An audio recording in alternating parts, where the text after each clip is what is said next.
Hay que ubicar la mente en el año 1526. Ajá, un momento histórico clave. Exacto. El piloto español Bartolomé Ruiz va navegando por la costa del Pacífico, justo a la altura de lo que hoy sería Ecuador y el norte de Perú. Va rodeado de neblina y, bueno, adentrándose en aguas que para Europa eran completamente desconocidas en ese entonces. Totalmente inexploradas para ellos. Y en su cabeza, o sea, en la de toda su tripulación, llevan un prejuicio muy, pero muy claro. Ellos van a encontrar tierras salvajes, tribus desorganizadas, básicamente lo que ellos en su época consideran bárbaros. Claro, ese era el paradigma absoluto de la época. Pero de repente, la niebla se levanta y ven una embarcación. Y fíjate, no es una canoa improvisada. Es una balsa inmensa, con velas de algodón, que está siendo tripulada por nativos de Tumbes. ¡Wow! Y cuando se acercan, esto es fascinante. Sin disparar un solo tiro, solo observando, Ruiz se da cuenta de que esta gente lleva ropa de lana finamente tejida. Tienen un sistema de comercio establecido. Tienen balanzas y pesas precisas para medir oro y plata. Es que en ese instante todo el paradigma mental que traían desde Europa literalmente se resquebraja. Se hace pedazos. Y esa imagen de la baza es el punto de partida perfecto para nosotros hoy. Porque, a ver, lo que Ruiz documenta en ese preciso momento y lo que vamos a explorar en este análisis a fondo rompe por completo con la narrativa tradicional que todos hemos escuchado en la escuela. Sí, totalmente. La típica historia de siempre. Exacto. Casi siempre que hablamos del choque entre el Imperio Inca y los españoles, pues nos enfocamos en el desenlace trágico, ¿no? En las batallas, en la geopolítica dura o en cuánto oro cruzó el Atlántico. Ajá. Pero hoy tenemos sobre la mesa un documento académico impresionante de Fermín del Pino Díaz que hace algo radicalmente distinto. Este documento recopila las primerísimas crónicas, cartas y reportes de soldados y secretarios en el terreno. O sea, los que estaban ahí pisando la tierra. Exactamente, para ofrecernos una mirada cruda, sociológica, antes de que los historiadores oficiales en España filtraran la información a su conveniencia. Ok, vamos a desempacar esto. Porque la misión de este análisis a fondo es justamente sumergirnos en esa cápsula del tiempo usando una lente estrictamente enfocada en el comportamiento humano y la estructura social. Y es un enfoque súper revelador. Sí, porque vamos a ver cómo estos primeros europeos documentaron un asombro intercultural que, sinceramente, yo no me esperaba encontrar leyendo crónicas de conquista. Es que el valor incalculable de estas fuentes primarias es que nos muestran la reacción en tiempo real. O sea, estamos leyendo a hombres que sí, llegaron con ambiciones de conquista y todo eso. Claro, no eran turistas. Para nada. Pero al mismo tiempo, no pudieron evitar maravillarse ante una civilización altamente estructurada. Ellos están haciendo una observación empírica día a día de cómo funcionaba realmente el Tahuantinsuyo. Y bueno, para entender esa reacción, tenemos que detenernos un segundo más en esa balsa de Tumbes. Ruiz, en su reporte, usa una frase muy peculiar. Él dice que estos nativos tenían, y cito textualmente, mucha policía. Ajá, mucha policía. Y la primera vez que leí eso me quedé súper confundido, porque obviamente no está hablando de patrullas con sirenas en medio del océano. No, claro que no. Es que la palabra policía en el siglo XVI tenía una connotación completamente distinta a la de hoy. A ver, explícanos eso. Venía de polis, del griego para ciudad. Entonces, cuando un explorador de esa época decía que un pueblo tenía mucha policía, lo que estaba haciendo era reconocer un alto grado de educación, Ah, ya. de urbanidad y de orden cívico. Ruiz le está reportando a la corona que no ha encontrado a una horda desorganizada. Lo que ha encontrado es una república. ¡Qué locura! O sea, ve calles trazadas en los pueblos costeros. Una economía estandarizada. Y eso desencadena un cortocircuito enorme en su visión del mundo. Es que pongámonos a pensar en esto. Es como si hoy nosotros hiciéramos contacto extraterrestre. Imaginemos que vemos una nave alienígena acercarse y estamos, bueno, aterrados, esperando monstruos destructivos que nos van a aniquilar. Como en las películas, sí. Exacto. Pero cuando bajan, resulta que tienen un sistema de tráfico, leyes de comercio y una organización cívica que es mucho más limpia y eficiente que la nuestra. Esa es la sacudida cognitiva que sufrieron los españoles. Una analogía perfecta. Pero ojo, el choque mental operó en ambas direcciones y con una intensidad brutal. Claro, no solo los europeos se asombraron. Exacto. Fíjate que hay un relato sobre lo que ocurrió en la costa de Esmeraldas cuando los nativos vieron a los caballos españoles por primera vez. Uy, esa parte es increíble. Para la mente de los habitantes locales, la idea de un animal domesticado tan inmenso sobre el que un hombre pudiera cabalgar, pues simplemente no existía en su universo de posibilidades. La fuente menciona que pensaron que jinete y animal eran un solo ser mitológico, ¿verdad? Sí, exactamente, una sola criatura monstruosa. Y el nivel de terror llegó a su punto máximo cuando, durante una pequeña escaramuza, un jinete español cayó de su caballo al suelo. ¡Wow! Los nativos se paralizaron por completo. El pánico se apoderó de ellos porque sus cerebros procesaron que esta inmensa criatura de 4 patas y torso humano se acababa de partir en 2 mitades. No me digas. Y que ambas mitades, el hombre y el caballo, seguían vivas y moviéndose de forma independiente por el campo. ¡Qué locura! Eso es tremendo. Y es un ejemplo perfecto de cómo funciona la mente humana frente a lo desconocido. Totalmente. El cerebro trata de encajar las piezas como puede. Cuando nos enfrentamos a algo que rompe absolutamente las reglas de nuestra realidad, el cerebro entra en pánico y trata de darle sentido usando, digamos, las pocas piezas de rompecabezas que ya conoce. Pero volviendo a la perspectiva de los europeos, esa primera impresión de orden en la costa es solo el aperitivo. Luego se adentran en el territorio andino. Y si la balsa de Tumbes los sorprendió, bueno, la infraestructura del interior simplemente los deja estupefactos. Pasan de la curiosidad visual a la inmersión total. Y la evidencia física de la civilización andina los obliga a buscar los referentes más altos que tienen en su cultura. Tienen que buscar con qué compararlo. Exacto. Empiezan a comparar a los incas con las grandes civilizaciones clásicas de la antigüedad europea. Hay un funcionario de la corona, Gaspar de Espinosa, que le escribe directamente al rey de España maravillado por la eficiencia utilitaria de los andinos. Ajá, leí sobre él. Y este funcionario afirma sin rodeos que en cuestiones de construcción y orden, los incas les llevan, cita textual, mucha ventaja a los españoles. Incluso leí en el documento que este tipo, Espinosa, llega a pedir que lleven 2,000 incas a Panamá. Sí, una locura. Quería importarlos para construir fortalezas y trabajar en el río Chagres porque, según él, vivían en una república tan ordenada que trabajarían mejor que cualquier europeo. O sea, están reconociendo una superioridad técnica innegable en plena conquista. Y el tono de asombro solo aumenta a medida que avanzan hacia el centro del poder.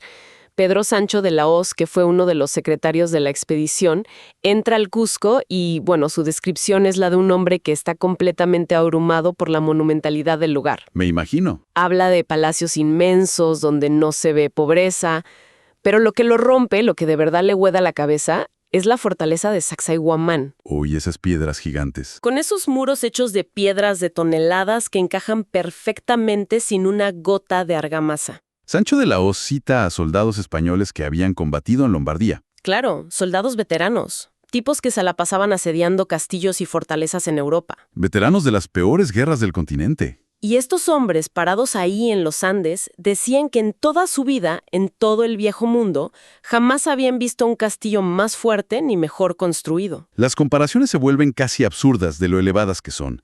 Sancho de la Hoz llega a decir que ni el acueducto de Segovia, ni las obras más imponentes de los romanos, ni las del mismísimo Hércules eran tan dignas de verse como esa arquitectura inca. Es un halago altísimo para la época. Y luego cuando Hernando Pizarro y el contador Agustín de Zárate ven la red de caminos, la reacción es similar. Ven puentes colgantes atravesando abismos que en Europa simplemente serían intransitables. Desafiando toda la geografía.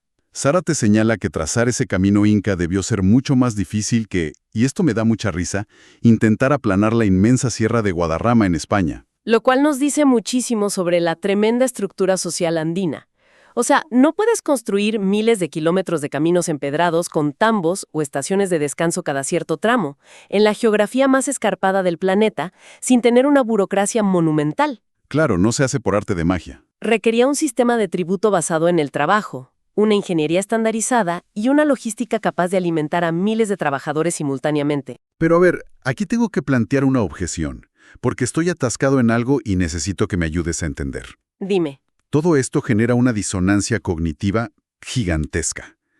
En sus cartas a España, muchos de estos hombres siguen refiriéndose a los nativos como bárbaros o salvajes. Constantemente. Pero en el mismo párrafo están pidiendo llevarse a 2.000 de ellos para que les construyan fuertes porque son mejores ingenieros. O están diciendo que sus caminos superan a los del mismísimo Imperio Romano. ¿Cómo no se daban cuenta de la contradicción? Es una gran pregunta. O sea, ¿cómo reconciliaban el hecho de llamar bárbaros a personas que, francamente, lo superaban en infraestructura? Esa es quizá la pregunta más profunda que revelan estas crónicas tempranas. Y la respuesta está en cómo definía Europa la palabra civilización en el siglo XVI. Ok. Para la mentalidad europea de esa época, la civilización estaba anclada rígidamente a dos pilares innegociables: la escritura alfabética y el cristianismo. Ah, ahí está el detalle. No importaba si podías construir murallas que resistieran terremotos mejor que las europeas. No importaba si tenías acueductos perfectos o si erradicaste el hambre en tu población. Nada de eso contaba. Exacto. Bajo el marco jurídico, teológico y conceptual europeo, si no tenías letras impresas y no adorabas a su Dios, automáticamente, por defecto, caías en la categoría de bárbaro. O sea, era una definición de civilización completamente cerrada y 100% autorreferencial. Totalmente ciega a la evidencia empírica que tenían frente a sus propios ojos.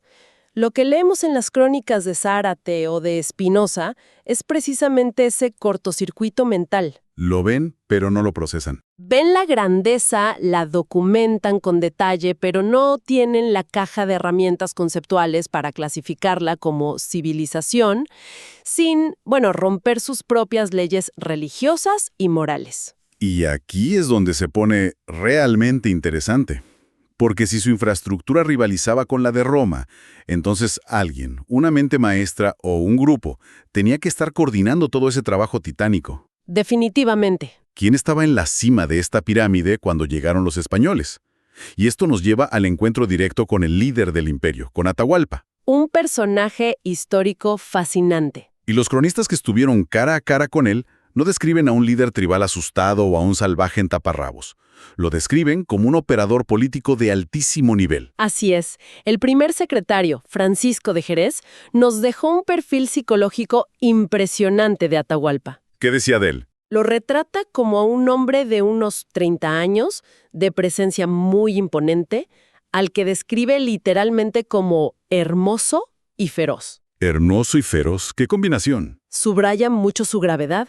Dice que hablaba con la pausa y el peso de un gran señor, con razonamientos sumamente sutiles e inteligentes. Sabía lo que hacía. Pero fíjate que lo que más le llama la atención a Jerez es el comportamiento social calculado del Inca. Con los españoles era alegre, conversador y hasta carismático.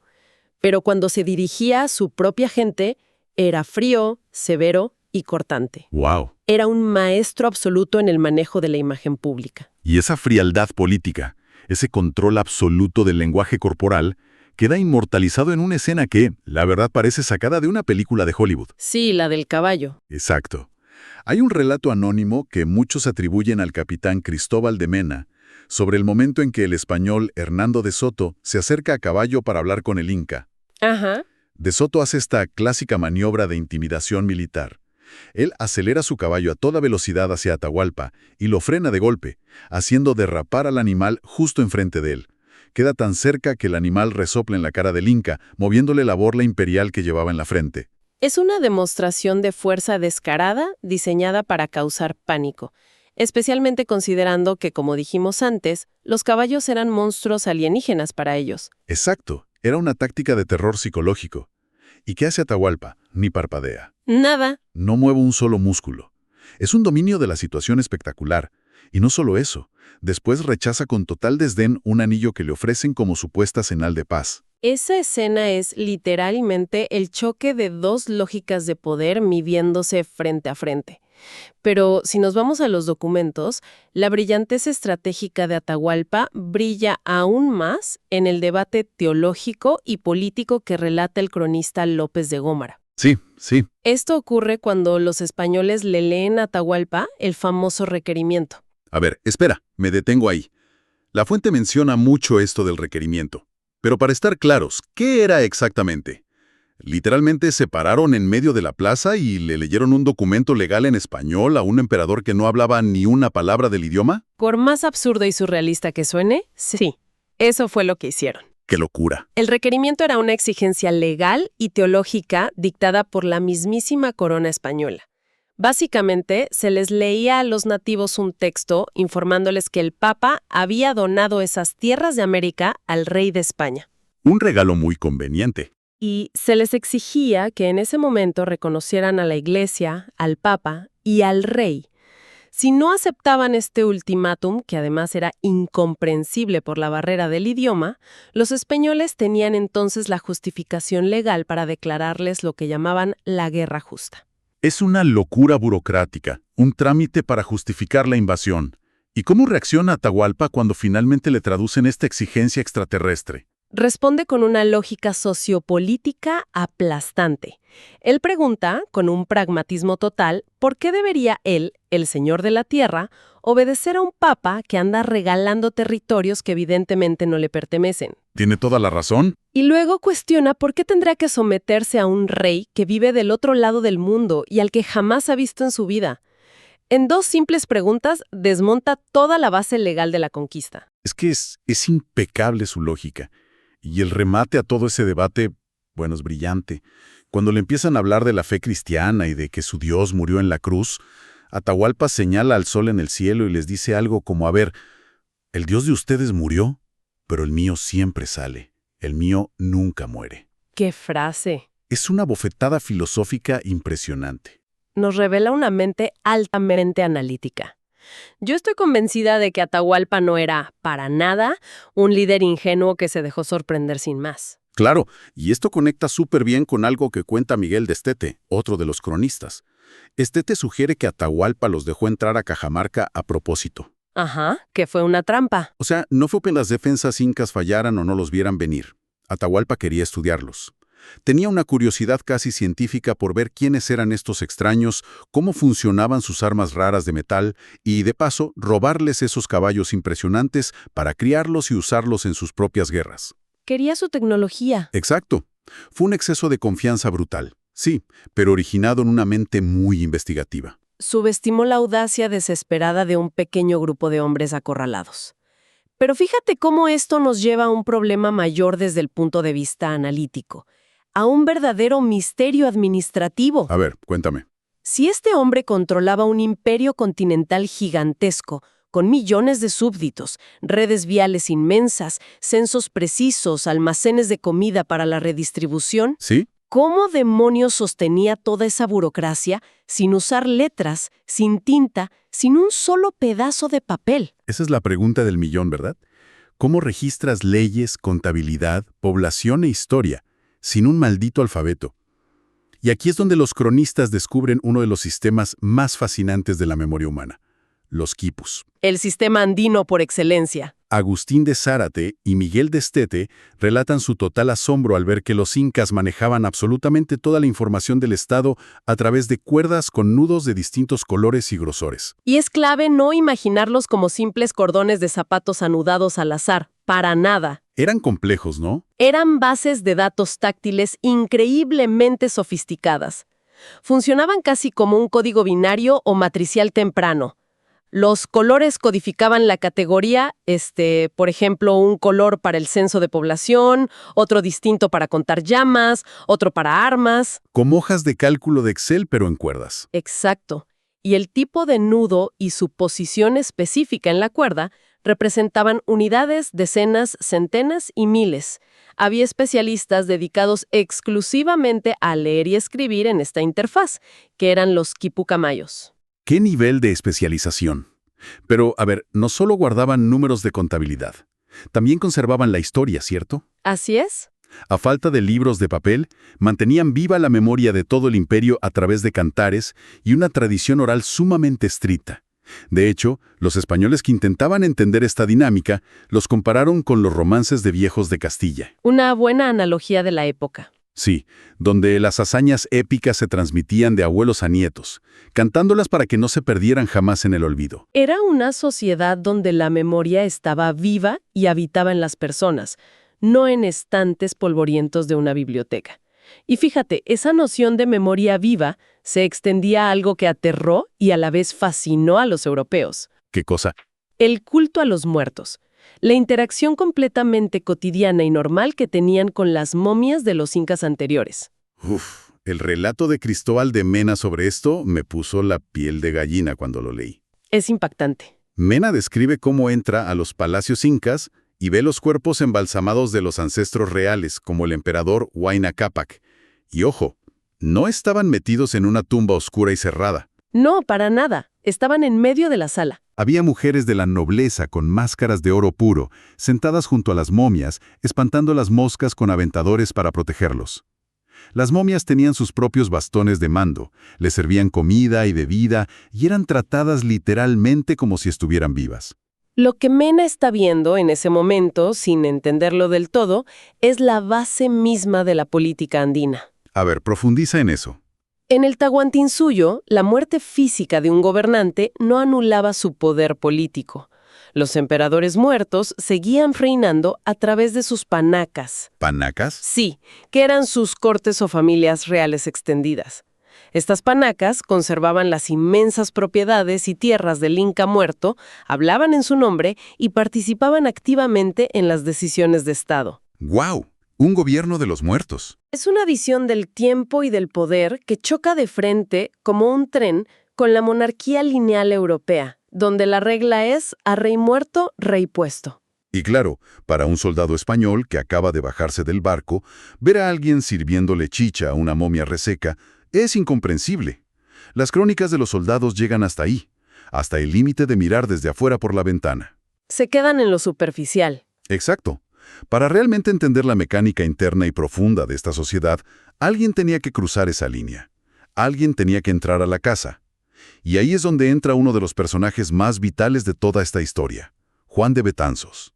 Uy, el caso de Betanzos marca toda la diferencia del mundo. Es la línea divisoria entre la simple observación militar y la verdadera inmersión etnográfica. Hay que pensar en esto como la diferencia entre leer el resumen de Wikipedia de un país versus mudarte a ese país y casarte con alguien de la familia real. Tal cual. Los cronistas desde España, como Oviedo, leían la página de Wikipedia basándose en cartas que les llegaban. Pero Betanzos no. Betanzos hizo algo radical. Aprendió quechua. Y no cualquier quechua de la calle, sino el quechua culto de la nobleza. Un paso enorme para un español. Y se casó con la princesa inca Cusirimay Oclio, también conocida después como Doña Angelina. Este hombre se sentó a la mesa de su nueva familia política y escuchó la historia contada desde adentro, desde la fuente misma. Y esa inmersión tan profunda le permitió a Betanzos escribir una obra monumental llamada Suma y Narración de los Incas. Una obra que, fíjate, incluso en su estructura imita los ritmos, las pausas y la oralidad de las voces andinas que él escuchaba. Es como escuchar hablar a la nobleza inca en español. Exacto. Y es gracias a esta perspectiva interna que Betanzos logra desentrañar el malentendido sociológico y político más grande de toda la conquista, el famoso conflicto entre Huáscar y Atahualpa. Lo que absolutamente todos los libros de historia tradicionales llaman la Guerra Civil Inca. Así es.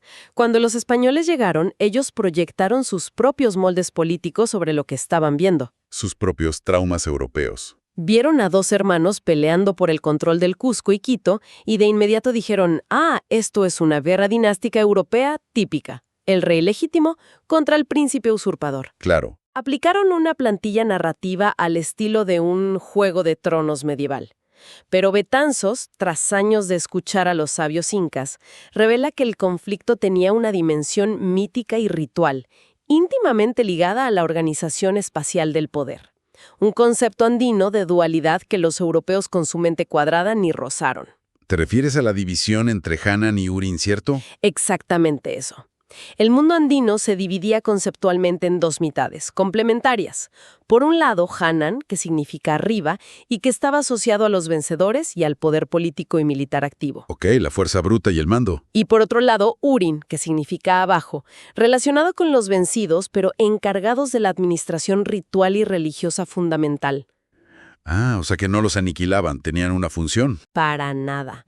Lo que los españoles vieron desde afuera, como una simple matanza por una corona imperial de oro, Era en la cosmovisión inca un reacomodo cósmico y ritual del poder entre las dos mitades del mundo andino. Betanzos pudo ver esta tremenda complejidad conceptual solo porque hizo algo impensable. Abandonó la mirada soberbia del conquistador y adoptó la de un miembro de la red de parentesco inca. Y eso, creo yo, nos lleva directamente al núcleo de por qué estamos analizando todo esto hoy.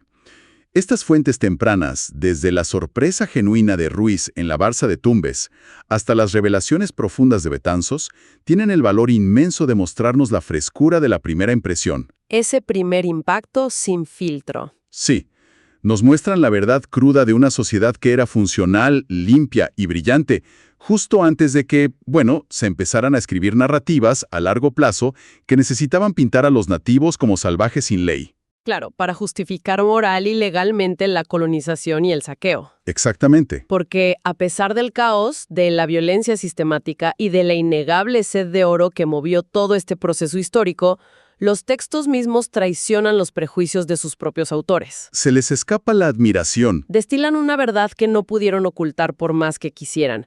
Un respeto involuntario hacia una civilización que en aspectos cruciales como la higiene pública, la distribución de alimentos en tiempos de crisis, el urbanismo y la ingeniería civil, pues frecuentemente dejaba en ridículo a la Europa del siglo XVI.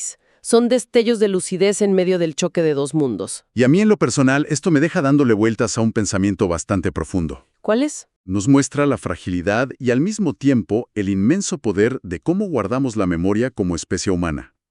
Pensemos en esto. Si la identidad, la historia, la economía y las leyes de un imperio que abarcaba la mitad de un continente estaban codificadas en intrincados nudos de cuerdas de colores y en canciones precisas. Y que funcionaba a la perfección. Exacto. ¿Cuánto del conocimiento más profundo y brillante de la humanidad se habrá desvanecido para siempre en el aire, simplemente porque los vencedores de la historia exigían que todo el conocimiento válido tuviera que estar escrito con tinta negra sobre un papel blanco? Es una pérdida incalculable. Y yendo un poco más allá, si lo traemos al día de hoy, nos obliga a hacernos una pregunta incómoda. ¿Cuántos quipus metafóricos, cuántas formas no tradicionales de inteligencia, sabiduría y organización comunitaria seguimos ignorando hoy en día en otras culturas, solo porque no encajan en nuestra rígida definición actual de lo que es ser civilizado? Es una reflexión muy potente para llevarnos hoy. Definitivamente, es algo para quedarse pensando un buen rato. Gracias por acompañarnos en este análisis a fondo. Nos escuchamos en la próxima.